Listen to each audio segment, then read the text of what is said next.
السلام علیکم ورحمت الله وبرکاته. محترم پوښتنه کړې ده چې دا د ښځو غوږو کې سوري وي یا په پزه کې، نو دوی به په غسل کې هغه څه چم کوي؟ خامخا به دا سورو ته اوبه رسوي. محترمه دوه صورته دي.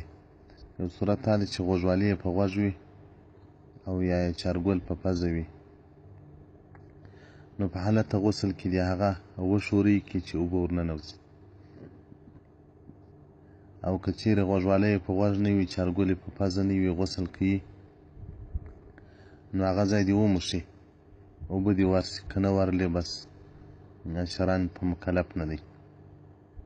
دا چې یا لرګی په چخي او یا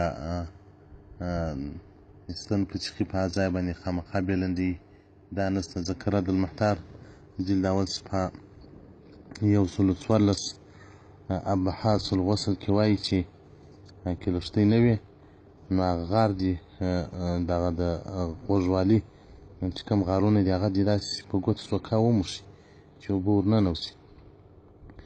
نور دا چې خشب و لرګی یا بل شی ورچخي، دې ته ضرورت نسته، بس صرف چې اوبه پر تېرو شي. باره کفایت کوي.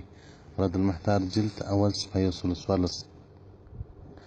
او دغه رنګه ابراهیم الحلبي رحمت الله علیه مبارک وایي امرأتون، یو ښځه غسل کوي، آیا دا مکلفه ده په رسولو سره د اوبو و هغه سرې ته د غوږوالي، که نه ده مکلفه؟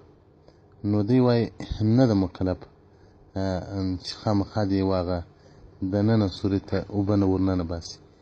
که په غسل اوبه په خپله ورننوتلې او یا دې سوکا سره وموښئ ورننوتلې، صحیح ده. کنې دا ته ضرورت نسته چې هغه دې لرګی را اخلي یا دې بل شی را اخلي په غوږ دننه باسي.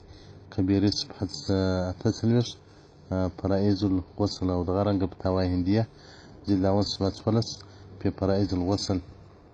نو محترمه ښځه چې غسل کوي، نو دې دپاره دا پکار دی چې هغه غوږوالي ځای هغه داسې په ګوته سوکا وښوروي، نو اوبه خپله ننوځي. که نه ننوتلې سوری تنګ و، بس دا نه ده مکلف، د دې غاړې خلاصې دي.